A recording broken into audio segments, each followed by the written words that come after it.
अस्सलाम वालेकुम friends, welcome back to my channel novels by Areej Shah. तो फ्रेंड्स, हम नावल के आज नेक्स्ट एपिसोड स्टार्ट करते हैं। लड़कियों के साथ इस तरह का काम करके पैसे कमाने की सज़ा तुम्हें पुलिस देगी, क्योंकि ये अनलीगल है और हरासमेंट के केस में आता है। लेकिन मेरे दिल के साथ टकरा कर तुमने जो गुनाह किया है, इसकी सज़ा मैं खुद तुम्हें दूंगा, और ऐसी सज़ा दूंगा कि इसके बाद तुम ज़िंदगी में कभी किसी लड़की के साथ टकराने के बारे में नहीं सोचोगे।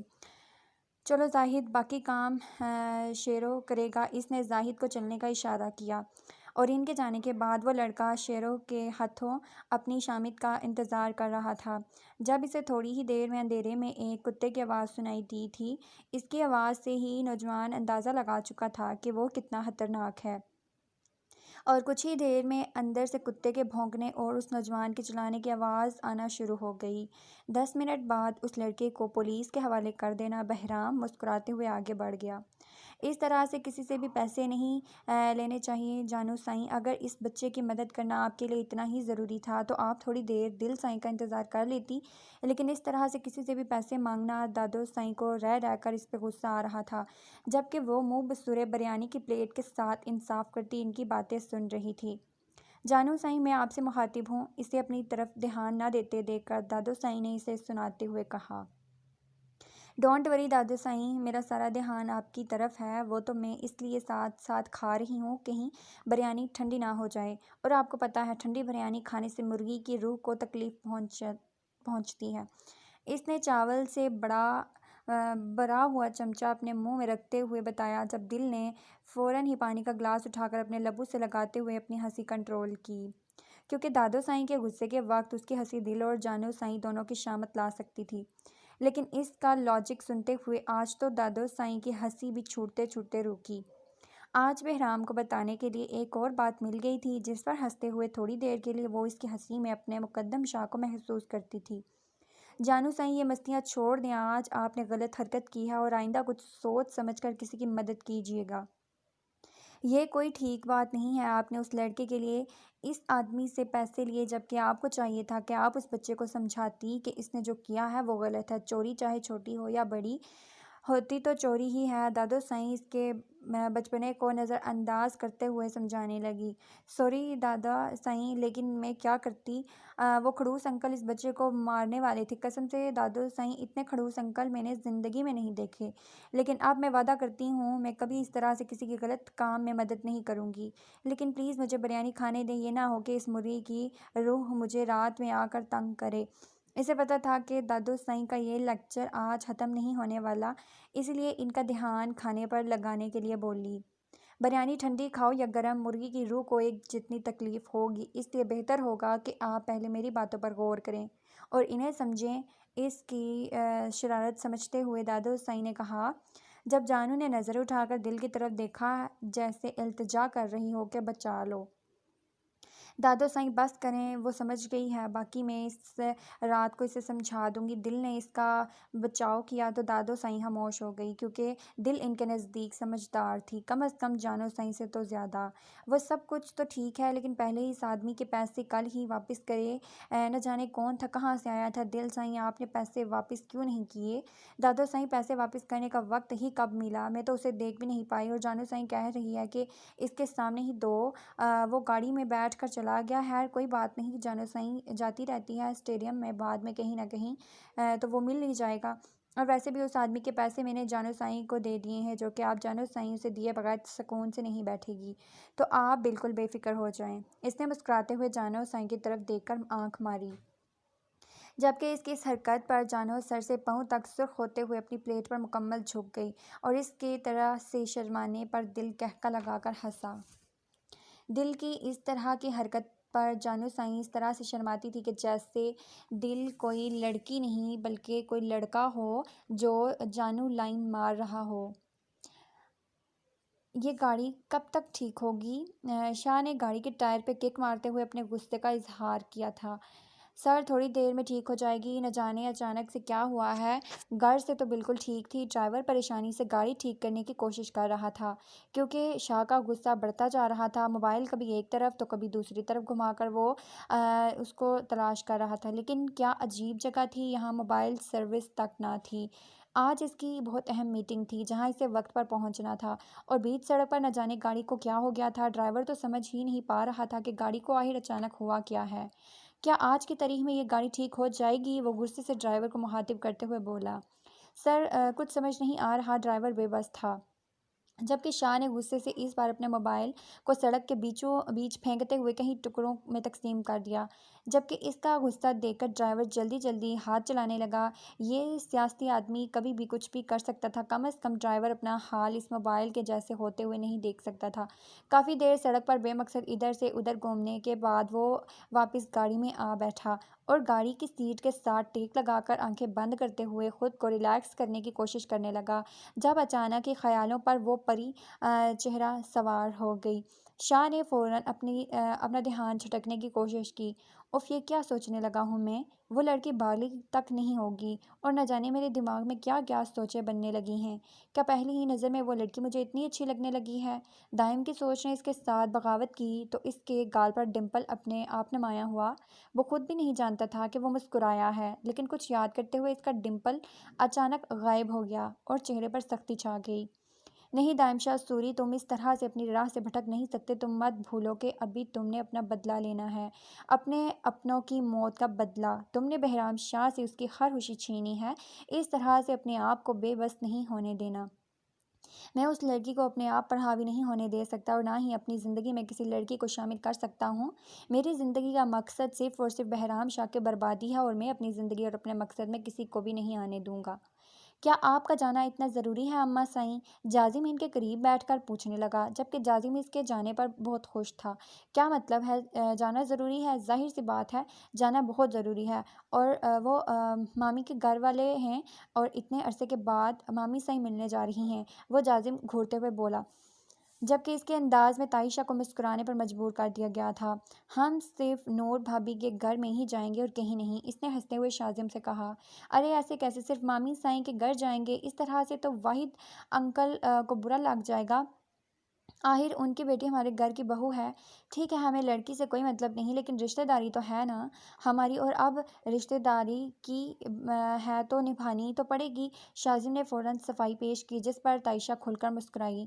हाँ, और वहाँ जाकर अपनी बहू को अपने बेटे का सलाम भी दे दीजिएगा, जो यहाँ बैठा बैठा इसका इंतज़ार करता रहता है। जाजिम ने इसे सुनाते हुए कहा, जबकि ताइशा इन दोनों की बहस को इग्नोर करते उठकर चाय बनाने चली गई, क्योंकि जाजिम को रात चाय पिए बगैर नींद नहीं आती थी। खुद तो जब देखो ज़िला पर रौब जमाते हो और मेरी ज़रा सी बात बन रही है तो आग लग गई है। पता नहीं कैसे बर्दाश्त करेगी तुम जैसे खड़ूस को, जो दो लफ्ज़ भी मोहब्बत के नाम बोले। शाजिम इसे सुनाते हुए बोला।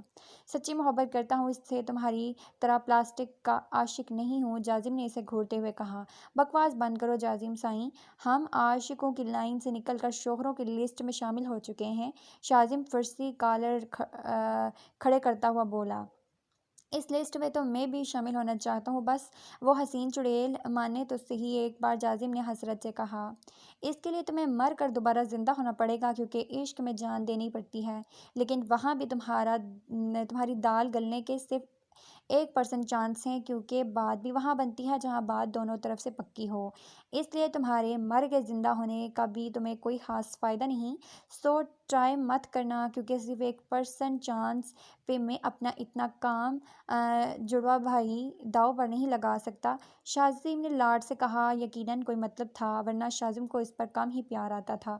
इस मामले में वो अपनी फेवरेट कज़न ज़ीला का साथ देता था, जिसके सामने जाजिम साईं को अच्छा का अलिफ कहना भी गुनाह अजीम था। ज़्यादा मस्के लगाने की ज़रूरत नहीं है, अपना मकसद बताओ। इसका ये लाड जाजिम से हजम नहीं हुआ था। थोड़ी देर के लिए तुम्हारी बाइक चाहिए, प्यार से दाल गलती ना देखकर वो भी अपने आप पर आ गया। अल्लाह करे आज गलती से तुम्हारी और ज़ीला की बात हो जाए। मैं दिल से दुआ दे रहा हूँ, गलती से इसलिए कह रहा हूँ क्योंकि खुद से वो तुमसे बात करे, ऐसा मुमकिन ही नहीं। शाजिम ने इसे आस्तीने दिखाते हुए जाजिम से कहा। क्योंकि इसकी दुआ कुछ हद तक इसे भी अच्छी लगी थी। अपनी जेब से बाइक की चाबी निकाल कर इसकी तरफ फेंकते हुए वो इसे वार्न करना नहीं भूला, एहतियात से चलाना, खबरदार जो किसी भी किस्म का गैर कानूनी काम किया जेल के अंदर लेकर जाऊंगा, इतने डंडे लगाऊंगा कि पिछवाड़े पे कभी ज़िंदगी में बैठ नहीं पाओगे। और कुछ जाज ने दांत दिखाते हुए पूछा, अपनी शक्ल गायब करो। इस तरह से दांत दिखाने पर जाजिम ने उंगली से इशारा किया और इशारा मिलते ही वो बोतल के जिन की तरह गायब हो गया। अम्मा सही मैं आपको बहुत मिस करूंगा, ज़ीला ने नूर को गले लगते हुए कहा, जबकि अंदर से इसके जाने पर बहुत खुश थी। नूर के घर से जाने पर इसे हर काम से आज़ादी मिल चुकी थी। हैदर और यासिम दोनों ही अपनी मुस्कुराहट दबा गए थे, क्योंकि कल रात ही तो ज़ीला ने कहा था कि अम्मा साईं जाएंगी तो मैं सुकून से डाइजेस्ट पढ़ूंगी, टीवी देखूंगी, और सबसे अहम बात कि अम्मा साईं नहीं होंगी तो कोई रोक नहीं होगी और वह सुकून से रहेगी बिना जाजिम नामे। लेकिन इस वक्त इसके ड्रामे देखकर नूर को भी इस पर यकीन आने लगा था। घर का ध्यान रखना, ज़रा लापरवाही बर्दाश्त नहीं करूंगी मैं। ये ना हो कि सब कुछ नौकरों पर छोड़ छाड़ कर कभी सहेलियों के साथ फ़ोन पर लगी रहो तो कभी डाइजेस्ट पढ़ती रहो। और ख़बरदार जो 3 दिनों में तुम्हें टीवी ऑन किया, जाजिम साईं को ये सब कुछ पसंद नहीं है। कल को तुम्हारी शादी होनी है, इसके साथ इसके पसंद नापसंद का ख्याल रखना तुम्हारा फ़र्ज़ है। तुम्हें अपने आप को इसके पसंद में डालना चाहिए, जिस तरह से मैंने अपने आप को तुम्हारे बाबा साईं के पसंद में डाला। नूर का जाजिमनामा शुरू होते हैं इसका अंदर तक कड़वा हो गया था। नूर इस बेजार अंदाज को इग्नोर करते हुए सख्ती से बोली, और आप खाना वक्त पे खाइएगा और दवाइयाँ भी। इस बार इस कदर निशाना जो था वो हैदर शाह की तरफ था। जो हुक्म मेरी सरकार। हैदर को इसे खम देना नरमी से मुस्कुरा कर बोला, और इसके इस रोमांटिक अंदाज पर ज़ीला ने मुंह को गोल करते हुए इतना लंबा खींचा कि नूर शर्मिंदगी से हैदर को घूरने लगी। इस तरह से शर्माने पर यासीन भी मुस्कुराया। मैं आपका सामान बाहर गाड़ी में रख के आता हूँ, इसने मुस्कुराते हुए बैग उठाया, जबकि नूर ने ना तो इसे कोई हदायत दी थी ना ही अपना ख्याल रखने के लिए कहा था। लेकिन यासीन ने नहीं कहा, और ना ही इसे अपनी माँ से इस फिक्रमंदी और हदायत की उसने अपनी माँ से कहा था। इसलिए खामोशी से बैग उठाकर गाड़ी में रखते हुए नूर को खुदा हाफिज कहा, जबकि नूर जाते जाते भी ज़ीला मोगर का ख्याल रखने की बहुत सारी हदायत दे चुकी थी, जिस पर ज़ीला ने इससे बेफ़िक्र रखने की कोशिश की। लेकिन शायद ही नूर को इस पर यकीन था। और बाबा साईं, अम्मा साईं तो मिठाई की टोकरी यहीं रख कर चली गई। देखे तो इसने टेबल पर मिठाई की टोकरी की तरफ इशारा किया। एक तो मेरी माँ भी ना बहुत बहुलक्खड़ है। मैं अभी फूफो साईं को फ़ोन करके बताती हूँ, आप अम्मा साईं को बताएं तो वो जाते जाते फिर से भूल जाएंगी। ज़ीला ने मुस्कुराकर अपना फ़ोन उठाकर अपने कमरे में चली गई, क्योंकि अब वो वहाँ बहुत देर से तायशा से फ़ोन पर बात करने का इरादा रखती थी। मोबाइल कब से बजे जा रहा था, लेकिन तायशा तैयारों में बिजी थी। जिमल की गैर मौजूदगी में दोनों भाइयों को अकेला छोड़ के जा रही थी। इसकी परेशानी थी न जाने उन दोनों के पीछे घर का क्या हाल करना था। जाजिम तो समझदार था, हर चीज़ को अपनी जगह पर रखना इसकी आदत थी। बल्कि यूँ कहना ठीक रहेगा कि वह सर से पाँव तक दूसरा जुनैद था।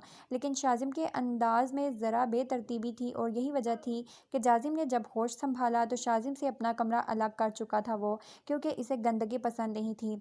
नूर के भाई की बेटी की शादी थी, जिसकी वजह से तायशा और नूर दोनों ही शादी पर जाने के लिए तैयार थी। जाजिम बेटा फ़ोन उठाओ, अपनी मम्मी को कहो, अपनी मामी को कहो कि मैं बिल्कुल तैयार हूँ, मैं तब तक तुम्हारे लिए चाय बना देती हूँ, इसने किचन से आवाज़ लगाते हुए कहा। जाजिम बाहर फ़ोन के करीब आया, लेकिन सामने ज़ीला का फ़ोन नंबर आता देखकर इसके लब अपने आप मुस्कुराए थे। अस्सलाम वालेकुम फ्यूचर मिसेस जाजिम खान। चेहरे पर एक अलग ही दिलकशी थी। शायद शाजिम की कल रात की दुआ कबूल हुई थी। जबकि इसकी आवाज़ सुनते ही दूसरी तरफ ज़ीला गुस्से से फ़ोन ही बंद कर देना चाहती थी, लेकिन मिठाई की बात बताना भी बहुत ज़रूरी था। मुझे फूफो साईं से बात करनी है, फ़ोन दें, वो गुस्से से बोली थी। मैं भी तो फूफो साईं का ही बेटा हूँ, मुझसे बात कर लो, वो खिलाफ आदत मुस्कुरा कर बोला। अगर मैं तुम्हारी इन छिछोरी हरकतों का किसी को बता दूँ ना तो मेरी जान कोई यकीन नहीं करेगा। तुम अपनी एनर्जी वेस्ट मत करो, इसने मुस्कुराते हुए कहा। जबकि इसकी बात सुनने और मुस्कुराते हुए लहजे पर गौर करने के बाद ज़ीला लब बीच कर रह गई। बिल्कुल ठीक ही तो कह रहा था, और वो इसने सबके सामने अपनी ऐसी इमेज बनाकर रखी थी कि कोई भी ज़ीला की बातों पर यकीन नहीं करता। एक बार तो इसने जाजिम की हर बात नूर को बता दी थी, जिसके बाद नूर ने इसके सर पर चमट लगाई थी कि जाजिम से जिद लगाकर वो किरदार को ख़राब करने की कोशिश कर रही है। और बेचारी नूर क्या जाने कि जाजिम छिछोरों की हदूद से 10 कदम आगे है। लेकिन सिर्फ अपनी ज़ीला के लिए दुनिया के किसी और लड़की से तो इसका कोई मतलब ही ना था। वो दिन दूर नहीं जाजिम जुनेद, हाँ, जब तुम्हारी हकीकत सबके सामने खोलूंगी, सबके सामने बताऊंगी कि तुम हो क्या। सबको पता चलेगा कि कितना घटिया किरदार है तुम्हारा। क्या गंदगी देख ली है तुमने मेरे किरदार में। इसकी बात पर जाजिम को भी अच्छा खासा गुस्सा आ गया। तुम जिस तरह से बात करते हो मुझसे, सिर्फ तुमसे ही करता हूँ ना, बीवी हो तुम मेरी होने वाली। वो जतलाते हुए बोला। तुम्हारे ख्वाबों में इसकी होने वाली बीवी के गर्दान पर वो चिढ़कर बोली। मेरे नहीं मेरी जान, में तुम्हारे ख्वाबों में रोज़ ना सही लेकिन एक दिन छोड़ के आता तो हूँ। मैं ड्यूटी बहुत टफ है मेरी, रोज़ नहीं आ सकता। और वैसे भी मैंने सुना है कि ख्वाबों के शहज़ादे को अगर रोज़ ख्वाबों में देखा जाए तो वो शक्ल बोर हो जाती है, इसलिए ज़्यादा नहीं आता। लेकिन इसमें माइंड करने वाली कौन सी बात है। इसके खुश्क बेतासुर लहजे पर जाजिम को गुस्सा आता था, लेकिन इसके चिढ़ने पर जाजिम की मोहब्बत दिन ब दिन बढ़ती जा रही थी। लेकिन वो क्या जाने इसका यही अंदाज़ ज़ीला को इससे नफ़रत करने पर मजबूर कर रहा था। ये तो तायशा और हैदर की माँ की ख्वाहिश थी कि ज़ीला जाजिम की दुल्हन बने। ये अलग बात थी कि जाजिम ने ज़ीला के पैदा होते ही कह दिया था कि वो सिर्फ इसकी डॉल है। बचपन में तो वो इसके लिए उस हद तक टची था कि वो इसे किसी को देखने तक ना देता था। लेकिन फिर आहिस्ता आहिस्ता खुद ही इसे एहसास हो गया कि ज़ीला तो इसी की है, इसे इसी के साथ ही रहना है, सारी ज़िंदगी इसी के साथ गुजारनी है। और इस बात को समझते हुए ज़ीला को जब स्पेस देना शुरू की इसने, तो वो इससे ज़रूरत से ज़्यादा ही दूर हो गई। लेकिन अब जाजिम ने फैसला किया था कि वो जल्द अज जल्द अपनी दुल्हन बनाकर इसे ले जाएगा। आखिर इसे बताना भी था कि ज़ीला हैदर शाह जाजिम जुनेद खान के दिल की दुनिया की मलका है। जाजिम का तो दिल इससे बातें करने से भरता नहीं था, लेकिन सामने से तायशा को आता देखकर वो फ़ौरन ही शरीफ सा बच्चा बन गया। ये आ गई आपकी फुप्पो साईं, बात कर लें। इसने फ़ोन तायशा की तरफ बढ़ाया और इसके अंदाज़ पर ज़ीला फिर जल उठी। कितना मीसना इंसान था, पल में तोला पल में माशा। फ़ोन तायशा को पकड़ाकर वो मुस्कुराता हुआ अंदर चला गया। आज का दिन इसका अच्छा ही गुजरना था। आखिर अपने दिल के तहलके से वो बात कर चुका था।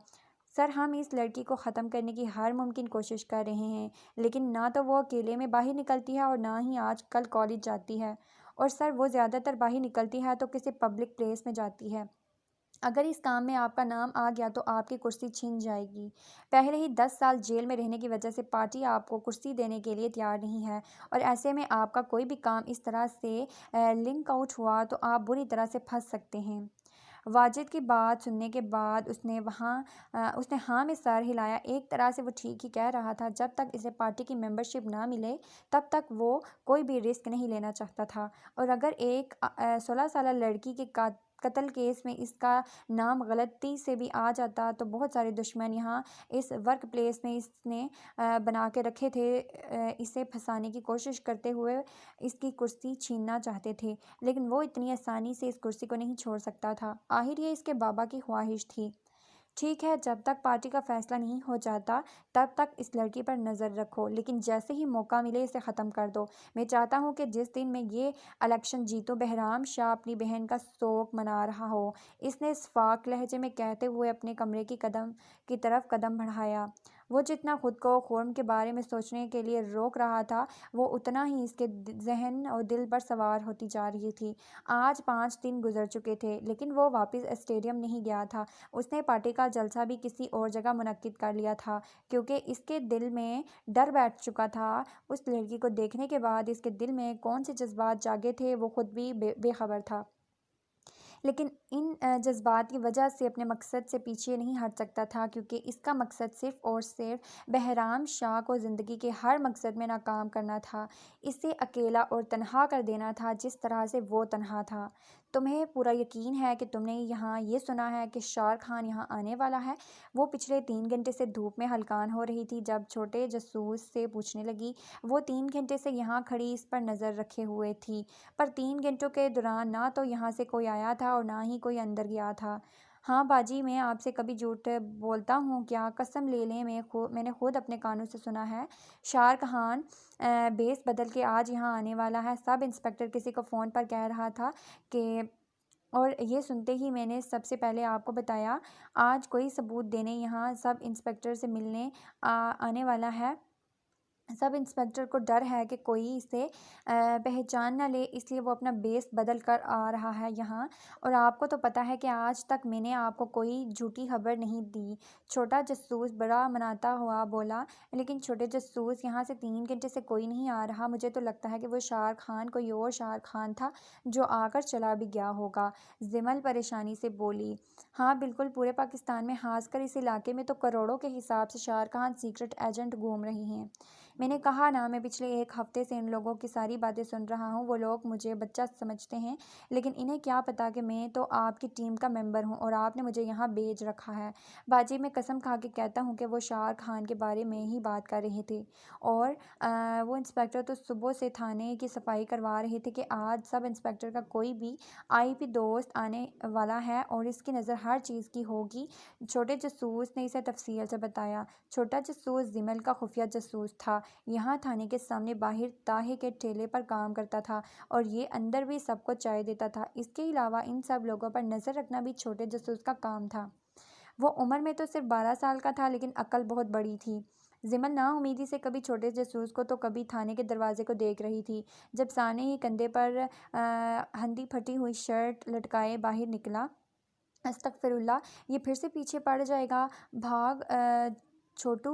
जिमल दूर से ही गब्बर को पहचान चुकी थी और शायद गब्बर भी इसे देख चुका था, इसलिए इसके भागने से पहले ही वो इसके करीब पहुंच चुका था। हाय मेरी फुलझड़ी, कितने दिनों से याद कर रहा था तुझे। देखा, दिल को तो दिल से राह होती है और वो राह इतनी लंबी है कि जहाँ मैं जाता हूँ तो पीछे पहुँच जाती है मेरी पटाखा। वो मुंह में पान दबाए बिल्कुल इसके चेहरे के करीब आकर बोला। बहुत ढीठ इंसान देखे हैं ज़िंदगी में, लेकिन तुम्हारा तो अलग ही लेवल है। पीछे रहो तुम, तुम्हारे मुंह से स्मेल आ रही है। वो इसके सीने पे हाथ रखती से पीछे की तरफ धक्का देते हुए बोली, जबकि इसका पान की वजह से सुर्ख मुंह देकर इसका दिल ख़राब होने लगा था। हाय मेरी छमक छल्लो, तुझसे एक दिन बर्दाश्त नहीं हो रहा। मैं मुझे सारी ज़िंदगी कैसे बर्दाश्त करेगी मेरी बसंती। वो अपने छिछोरे अंदाज में कहता इसके गाल पर चुटकी काट कर बोला, जबकि इसके इस अंदाज पर जिमल को एक बार फिर इस पर गुस्सा आया। इसका नाजुक हाथ एक बार फिर से इसके गाल पर निशान छोड़ गया। देखो, मैं नरमी की बात कर रही हूँ, लेकिन तुम किसी किस्म की नरमी के लायक नहीं हो। शायद तुम जाजिम जुनेद खान को नहीं जानते, काट के रख देगा तुम्हें। वो गुस्से से घूमते हुए बोली। वो काफ़ी दिनों से इसकी बदतमीज़ी बर्दाश्त कर रही थी, लेकिन शायद अब ये बात जाजिम को बताना चाहिए कि इसे कोई तंग कर रहा है। लेकिन इसके बात को सुनकर वो गुस्से से इसे घूरने लगा और फिर अगले ही लम्हे मुंह से थूक के ज़रिए पान निकाल के वो इसका हाथ पकड़ा और इसे घसीट कर अपने करीब कर चुका था। जाजिम कौन है? सुनाई नहीं दे रहा? मैं पूछ रहा हूँ, जाजिम कौन है? अगर बॉयफ्रेंड है तो ब्रेकअप कर ले, अगर मंगेतर है तो मंगनी तोड़ दे, अगर शोहर है तो तलाक ले ले, क्योंकि अब तुझ पे सिर्फ गब्बर का हक है। इसकी आंखों से शरारतें फूट रही थी और जाजिम का नाम है अच्छा खासा गुस्सा दिला चुका था। जबकि छोटू तो इन दोनों को घूरे जा रहा था। अचानक इस रोमांटिक प्लेस से ठीक तरीन इंसान को हवा किया था कि वो इस तरह से गुस्सा करने लगा। ग्रेट मूवीज़ के प्लेन के अक्सर जो गुंडे जाजिम लाला जिमल बाजी के भाई हैं और थाने में इंस्पेक्टर हैं। जिमल गब्बर के हाथ से मुसलसल अपना बाजू छुड़ाने में हलकान हो रही थी, क्योंकि इसके हाथ की उंगलियां जिमल के बाजू में दस्ती जा रही थी और जिस अंदाज में इसे घूर रहा था, जिमल अंदर तक कांप कर रह गई थी। इसकी आंखों से जिमल को अजीब सा खौफ आ रहा था, लेकिन छोटों की बात पर एक बार फिर इसके चेहरे पर मुस्कुराहट फैल गई थी। अच्छा तो अपन का साला क्या मैं पहले क्यों नहीं बताया? मेरी बसंती यहाँ अंदर काम करता है क्या? पहले 10 दिन में चक्कर लगाता था, अब 1 हफ्ते में लगाया करूँगा। आखिर साले को अपनी शादी के लिए भी तो मनाना है। वो गुस्सा छोड़ के अपने पुराने अंदाज में वापस आ चुका था, जबकि जिमल ने इसे बहस करने से बेहतर अपना रास्ता बदलना समझा। इसके हाथ से अपना हाथ खींचकर बिना कुछ बोले इसके करीब से गुजरकर वापस जा चुकी थी। घटिया इंसान, ये तो शादी की तैयारी कर रहा है। बड़ा आया, इस गुंडे को लगता है मैं इससे शादी करूंगी। ज़िमल जुनैद हाँ तो इसकी शक्ल भी ना दिखे। वो गुस्से से बड़बड़ाती हुई अपनी गाड़ी में आ गई थी, लेकिन पीछे से खुद पर इसकी निगाहों को महसूस करते हुए एक बार फिर मुड़कर देखा। चेहरे पर मोहब्बत भरी नरमी और मुस्कुराहट सजाए वो इसे देख रहा था। फिर इसके धकेलने पर हाथ उठाया, जबकि इसकी इस हरकत पर वो फ़ौरन अपनी गाड़ी में बैठी थी। इस वक्त जानू साईं बड़े ही ज़ोर शोर से अपने होने वाले पेपर्स की तैयारी कर रही थी। दादू साईं और दिल दोनों ने इसके पास होने पर कुछ स्पेशल गिफ्ट देने का ऐलान किया था, जिसके लालच में आजकल वो सिर्फ अपनी पढ़ाई पर ध्यान दे रही थी। आजकल तो इसके पास किसी से बात करने का वक्त भी ना था। ये ना हो कि बातों में इसका वक्त ज़ाया हो जाए और वो पेपर्स की तैयारी ना कर सके, फिर तो इसका गिफ्ट भी ज़ाया हो जाएगा। और खुर्म उर्फ जानू मुकद्दम साईं, आपने गिफ्ट पर कभी रिस्क नहीं आप ले सकती। वो वैसे खुद भी पढ़ाई में बहुत अच्छी थी। दादू साईं से बताती रहती थी कि मुकद्दम शाह पढ़ाई में इतना अच्छा था कि दादू साईं ने इसे लंदन से डिग्री दिलवाई थी। अब वो अपने बाप की तरह बहादुर थोड़ी न थी, अकेले लंदन डिग्री ले सकती, इसलिए वो यहीं पर रह कर सारी मेहनत कर रही थी ताकि इसके बहुत अच्छे नंबर आएँ। दिल और दादू साईं अपना वादा पूरा करें। कल दादू साईं गांव शादी पे जाने वाली थी। नूर आंटी के भाई की बेटी की शादी थी। हैदर अंकल को अपने काम से फुर्सत ना थी, तो जीला दीदा सिर्फ एक आजकल अपनी पढ़ाई के पीछे पड़ी थी। अगले हफ्ते से इनके पेपर्स भी शुरू होने वाले थे। यासिम लाला तो ख़ानदान के किसी भी मसले में बिल्कुल पढ़ते ही नहीं थे। चाहे शादी हो या कोई त्यौहार, वो कभी खानदान में शामिल नहीं होते थे।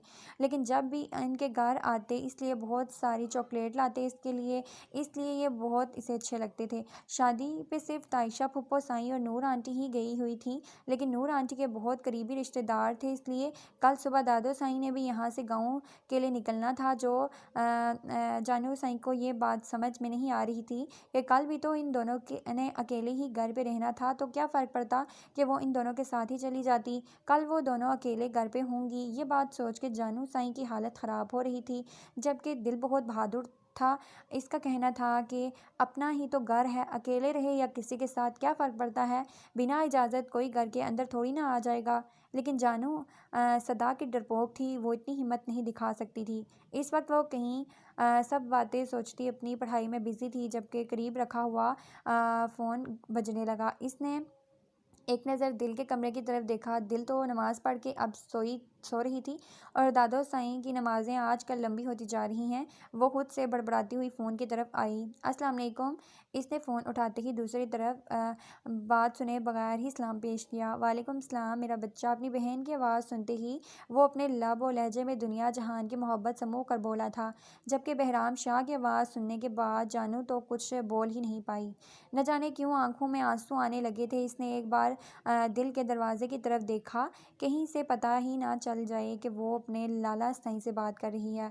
लेकिन फिर इसने सोचा कि दिल ने तो कभी भी इनसे बात करने के लिए मना नहीं किया, लेकिन शायद वो बहराम शाह से बात करेगी तो दिल इससे खफा हो जाएगी। ये इसकी अपनी सोच थी। एक पल के लिए दिल चाहा कि सारी नाराज़गी बुलाकर वो इससे बात करने लगे, लेकिन वजह इतनी छोटी तो ना थी कि वो इसके मोहब्बत भरे लहजे में अपने सब कुछ बोलकर इससे रिश्ता निभाने लगी। दादू साईं नमाज़ पढ़ रही थी। आप बाद में फ़ोन कीजिएगा। वो बहुत मुश्किल से अपने लहजे में गुस्सा लिए बोली, फ़ोन बंद कर चुकी थी, जबकि इसके गुस्से से भरी आवाज़ पे वो मुस्कुराते हुए रोकने की कोशिश कर रहा था। जब फ़ोन बंद होने की आवाज़ सुनी, एक लम्हे में ही दिल उदास होकर रह गया।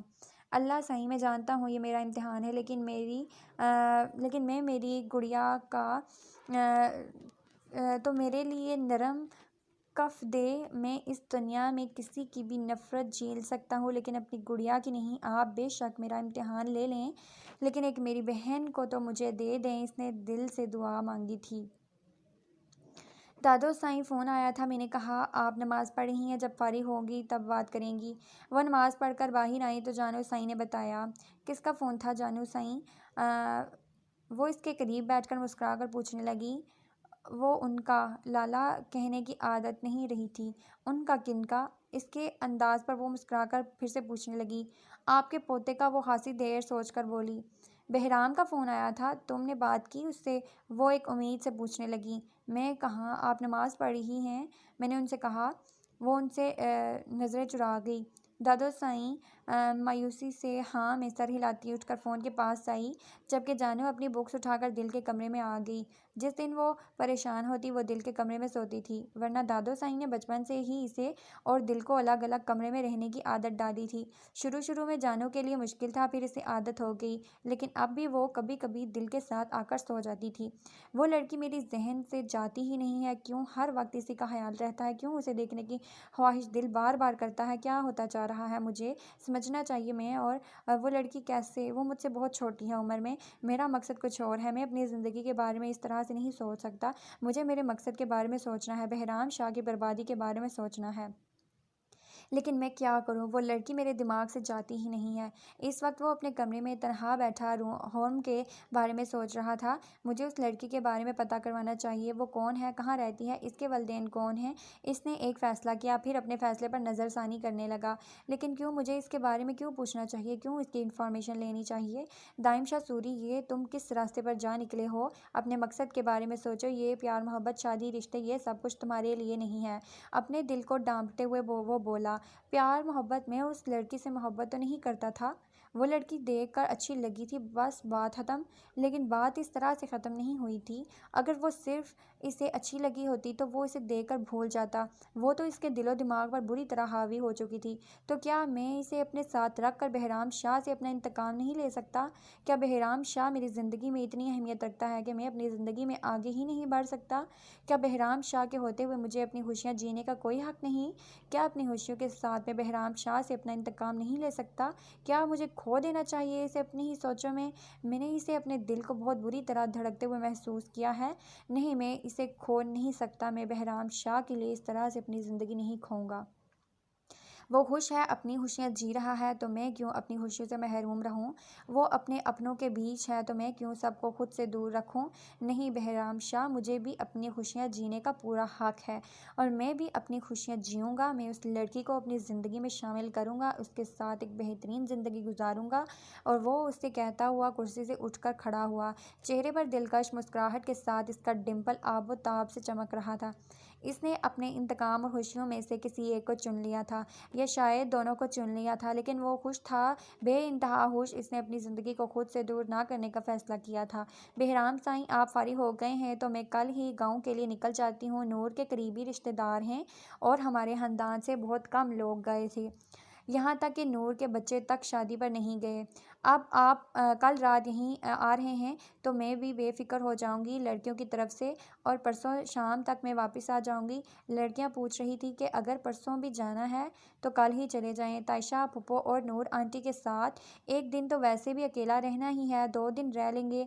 अब मैं इन्हें ये बात कैसे समझाती कि आप काम में मसरूफ़ हैं, वरना इस तरह से इन लड़कियों को तनहा यहाँ छोड़कर जाने का सवाल ही पैदा नहीं होता। दादो साईं ने अपने कमरे में आते ही सबसे पहले बहराम को फ़ोन किया था। जी दादो साईं, आप बिल्कुल बेफ़िक्र होकर जाएं, मैं इन दोनों का ख्याल रखूँगा। लेकिन प्लीज़ आप इनको नहीं बताइएगा कि मैं घर आ रहा हूँ। इस तरह से वो कंफर्टेबल नहीं रहेंगी। ठीक है बहराम साईं, जैसा आप ठीक समझें। वैसे आप इतने टाइम से पाकिस्तान में हैं, ये बात आपने मुझे कभी बताई नहीं। वो शिकवा करते हुए अंदाज में बोली तो वो मुस्कुरा दिया। इतने टाइम से नहीं हूँ दादो साईं, बस कुछ ही दिन हुए आए हुए, और वैसे भी आप अब तो आ ही रहा हूँ आपके पास। इसने मुस्कुराते हुए कहा था, और इसके बाद दादो साईं इसके लहजे की उदासी नोट करते हुए इससे आज के दिन में की गई जानू साईं की मस्तियाँ बताने लगी। जी नहीं सुनते हुए वो हमेशा की तरह मुस्कुराए जा रहा था। अच्छा, मुर्गी की भी रूह तड़पती है। मुझे तो आज भी पता चला, इससे पहले तो मुझे ये भी नहीं पता कि मुर्गी की कोई रूह भी होती है। इसने कहका लगाते हुए कहा तो दादो साईं मुस्कुराईं। जी हाँ, आपकी बहन के लिए तो होती है, और वो मोहतरमा जो कहती हैं हमें मानना पड़ता है। इनकी शान में गुस्ताखी तो नहीं कर सकते। दादो ने हंसते हुए कहा, बिल्कुल सही कहती है मेरी गुड़िया, और ख़बरदार जो किसी ने मेरी गुड़िया के शान में गुस्ताखी की। बहराम के चेहरे की मुस्कुराहट मज़ीद गहरी होती चली गई। कल से वो अपनी गुड़िया और दिल के करीब रहने वाला था। जानता था वो इससे कोई जल्दी कबूल नहीं, लेकिन दिल तो शायद कभी नहीं, लेकिन वो अपनी गुड़िया को मना लेगा, और इसे यकीन था कि इसकी गुड़िया बहुत जल्द इस पर यकीन करने लगेगी। तायशा फंक्शन अटेंड करके अभी आराम की नीयत से आकर बैठी थी। नूर तो जब से आई थी किसी न किसी काम पर लगी हुई थी। यहाँ बैठते ही इसे शाजिम का ख्याल आ गया, जो कह रहा था कि आप भी बहू से मिलने ज़रूर जाएंगी। दिल तो इसका अपना भी बहुत चाह रहा था इससे मिलने का। इसकी दादी और चाची तो आज शादी पर भी आई हुई थी। वो इनके लिए बहुत बुरा वक्त था। ज़र्श की ज़िम्मेदारी सँभालना इसकी बूढ़ी दादी के बस की बात ना थी। और वो और ज़र्श की माँ इसकी बेहतरीन दोस्त रह चुकी थी और वो बुरे वक्त में अपनी इस दोस्त का साथ निभाना चाहती थी। इसे फ़ख्र तो अपने बेटे पर था जो इसके एक बार इसके कहने पर फ़ौरन निकाह के लिए तैयार हो गया और लड़की तक का पूछा भी नहीं कि कौन है, कैसी है। बस इतना कहा, अम्मा सही, आप जो फ़ैसला करेंगी वो ठीक होगा। जाजिम तो बचपन से ही ज़ीला के साथ मंसूब था। वो जाजिम के दिल के जज्बात को हमेशा से जानती थी, लेकिन शाजिम ने कभी इसके सामने अपनी पसंद का ज़िक्र नहीं किया था। इसीलिए 2 साल पहले जब ज़र्श के वालिदैन का इंतकाल हुआ, इसने शाजिम से निकाह के बात की तो वो फ़ौरन मान गया। अभी वो यही सोच रही थी कि नूर के फ़ारिग होते ही वो ज़र्श के घर इससे मिलने ज़रूर जाएगी।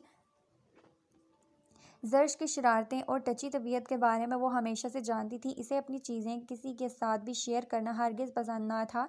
काफ़ी हद तक लापरवाही इस लड़की की थी। आज इसकी दादी ने इसकी एक और ख्वाहिश के बारे में इसे बताया कि वो अपने शौहर के साथ काम करना चाहती है।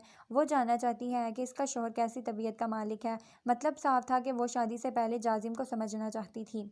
इसमें कुछ गलत तो ना था। तायशा को इसका ये फ़ैसला बहुत पसंद आया था और इसने तो मंजूरी भी दे दी थी। लेकिन असल मसला तो ये था कि जाजिम से ये बात छुपना था कि इसके ऑफिस में काम करने वाली लड़की इसकी मनकोहा है। और ये कैसे हो सकता था कि शाजिम अपनी बीवी को पहचानने एक बार ही सही, लेकिन इसने तस्वीर देखी थी। हो सकता है कि वो इसे अब भी याद हो। हाँ, लेकिन इसके बारे में तायशा से जब भी बात करता था वो यही कहता था कि आपकी बहू, कभी इसने ज़र्श का नाम नहीं लिया था। शायद ही वो ज़र्श का नाम ठीक से जानता था। अगर वो शाजिम के ऑफिस में काम करती तो शायद ही वो इसे पहचान पाए, क्योंकि 2 साल पहले जो तस्वीर इसने शाजिम को दिखाई थी वो तो एक कॉलेज के फंक्शन की थी जिसमें वो कोई यूनिफॉर्म पहने स्टूडेंट लग रही थी। इसे यकीन था कि अगर ज़र्श इसके सामने आए तो वो इसे पहचान नहीं पाएगा, क्योंकि अब ज़र्श बहुत बदल चुकी थी, अपने ख़याल रखने लगी थी।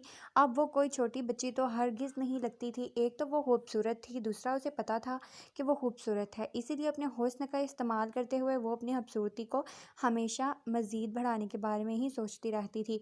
और सबसे अहम बात जो वो हर बात में कहती थी कि उसका शौहर उसे देखेगा उजड़ी हुई हालत में तो उसे कितना बुरा लगेगा। यानी कि वो रिश्ते के लिए भी मुकम्मल रज़ामंदी के साथ तैयार थी।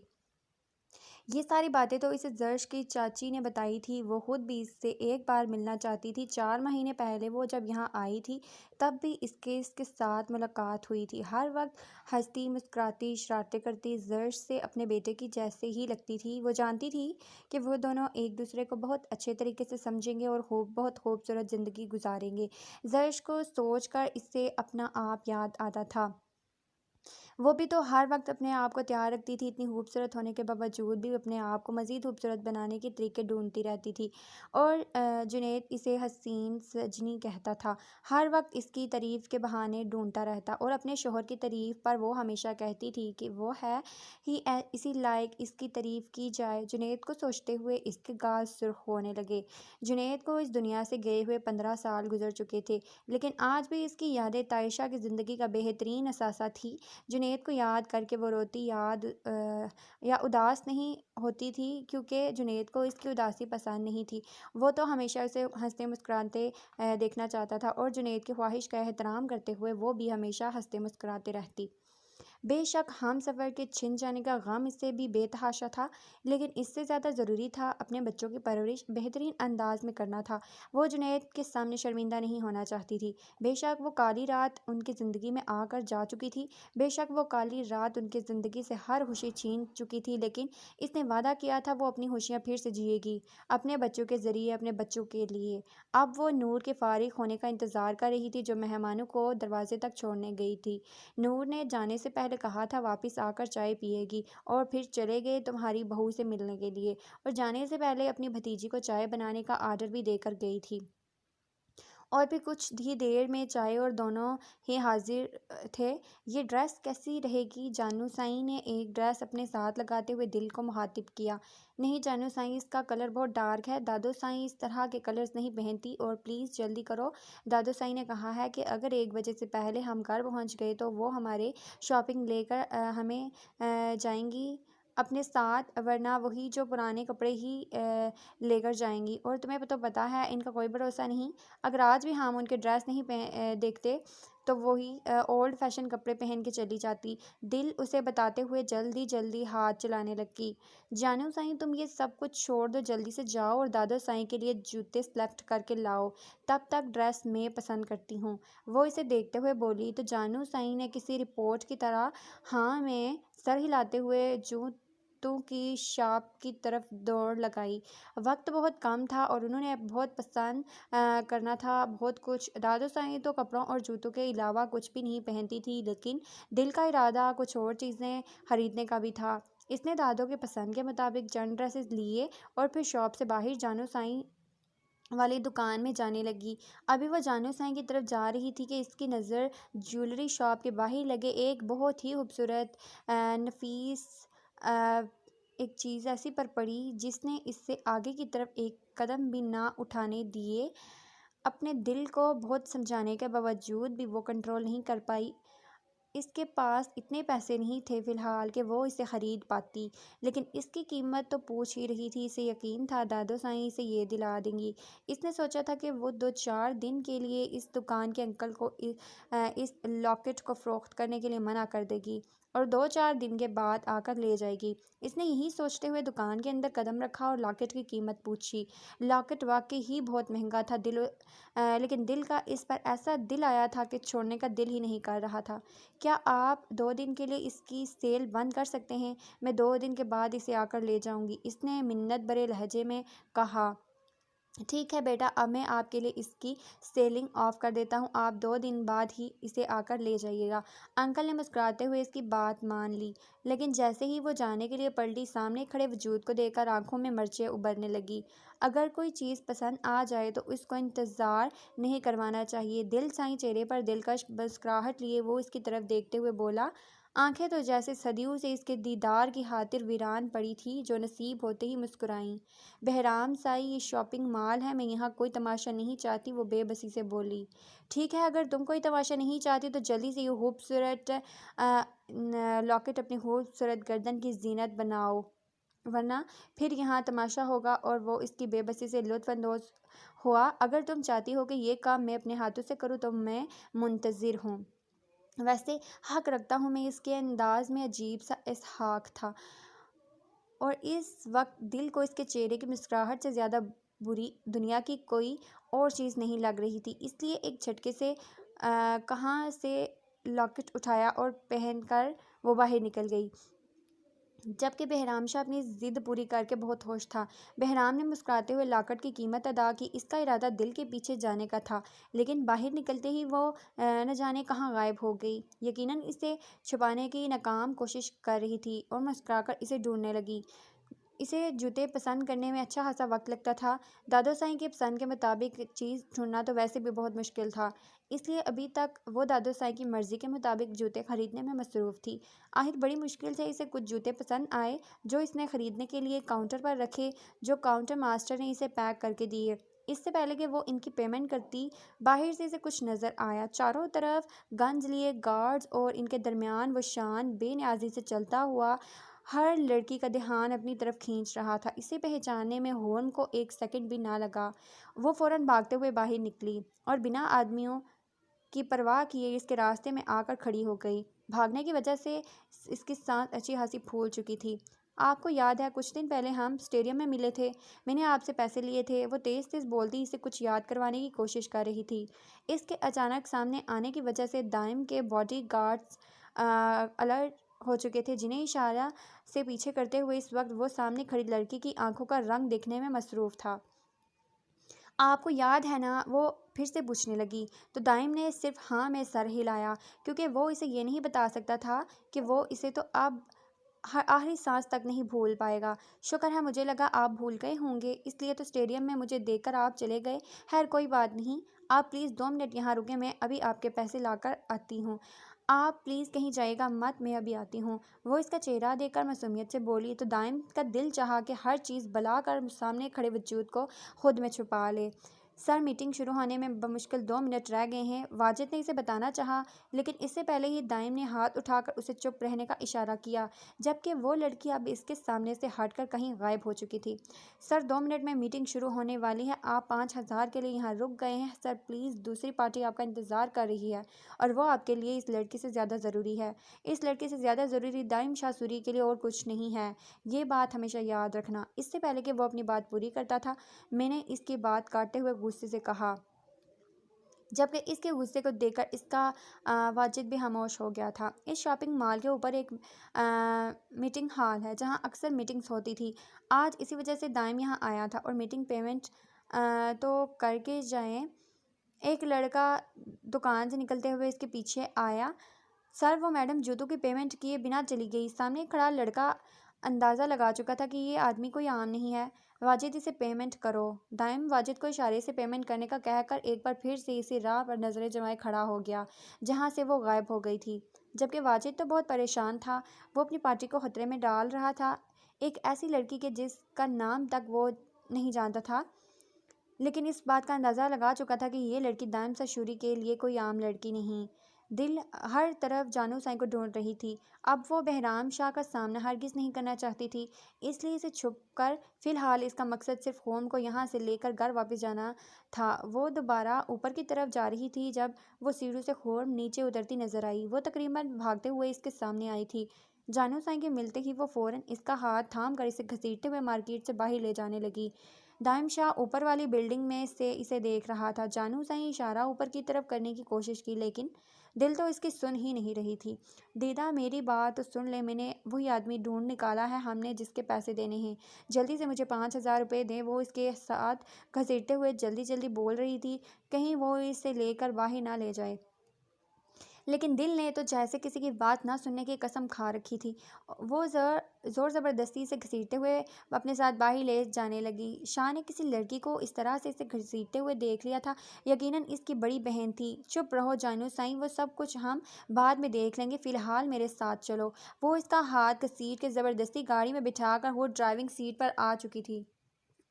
दीदा, क्या हो गया है आपको? वो बंदा इतनी मुश्किल से मिला था। और मैं आपको ये भी बता दूं कि अभी तक मैंने उन जूतों की पेमेंट नहीं की। वो जूतों वाले अंकल हमें चोर समझेंगे। वो अपने हाथ में जूतों का बैग पकड़े हुए उसे देकर बोली। बहराम दाएं थे वहाँ पर। वो पहले ही ज़बरदस्ती मुझे लॉकेट खरीद के दे चुके हैं। अब अगर मैं मज़ीद वहाँ रुकती तो न जाने क्या तमाशा करते। वो मेरी बेबसी का फ़ायदा उठाकर कुछ भी कर सकते हैं। दिल के कहने पर जानू साईं की तेज़ तेज़ चलती ज़ुबान बंद हो चुकी थी। क्या बहराम लाला पाकिस्तान में हैं? एक अजीब सी खुशी ने इसके दिल को छुआ था, लेकिन अगले ही पल वो दिल का चेहरा देखकर मायूस हो गई। इसलिए तो मैं तुम्हें अपने साथ लेके आई। जूतों की पेमेंट तो करनी पड़ेगी यार, वाकई इस तरह से तो वो लोग हमें चोर समझेंगे। चलो कोई बात नहीं, कल हम वापस यहाँ आकर उनको पेमेंट कर देंगे। दिल इस वक्त हरगिज़ वापस मार्केट नहीं जाना चाहती थी। इसकी कंडीशन को समझते हुए जानू साईं ने भी हाँ में सर हिलाया और वो स्टेडियम वाले पैसे जूतों का ख्याल दिमाग से निकलते ही स्टेडियम का ख्याल आया। वो तो आज ही इतनी मुश्किल से मिले थे, पता है उनके आगे पीछे 4 से 5 गार्ड थे जो गंज लेकर खड़े थे, लेकिन मैं उनके पास गई और सीधा कहा कि रुक जाएं, मुझे आपके पैसे लौटाने हैं। दीदा, क्या वो भी हमें चोर समझ रहे होंगे? वो मासूमियत से इसका चेहरा देखकर बोली। नहीं जानू साईं, वो समझ गए होंगे कि किसी मजबूरी की वजह से तुम वापस नहीं आई और इंशाल्लाह हम उनके पैसे उन्हें वापस दे देंगे। वो कौन सा किसी दूसरे मुल्क या दूसरे शहर में रहते हैं जहां हम पहुंच नहीं सकते, और आज नहीं तो कल से ही वो हमें दोबारा मिलेंगे। अगर 5 दिन में 2 मुलाकात हो सकती हैं तो आगे भी मुलाकात मुमकिन है, तुम परेशान मत हो। दिल ने इसे समझाते हुए कहा तो जानू साईं ने हाँ में सर हिला दिया, क्योंकि वापस तो वो दोनों ही नहीं जाने वाली थी, वरना वो न जाने कब से सामने पार शीशे की दीवार के साथ बैठी हुई लड़की को देख रहा था जो बार बार माथे से पसीना साफ कर रही थी। न जाने क्यों इसे इसी की कूलिंग में भी पसीना, एसी की कूलिंग में भी पसीना आ रहा था। इसी वक्त यासीन का सारा ध्यान बाहिर की तरफ था। क्या बात है, बाहिर क्या देख रहा है? कब से अरहम इसके साथ बैठकर पूछने लगा। आज वो अपनी सेक्रेटरी के लिए इंटरव्यू के लिए आ रहा था। यासीन को भी इसने बुला लिया था ताकि इसके काम में इसकी मदद कर सके। यासीन को कोई खास काम नहीं था, इसलिए यहाँ आ गया। इस लड़की को देख रहा हूँ यार, वो नर्वस क्यों है? बाकी सारी लड़कियों को देख कितनी टैलेंटेड और बोल्ड है। कोई टेंशन नहीं, कोई मसला नहीं। और इस बेचारी को देख मुझे तरस आ रहा है, इस बेचारी पर।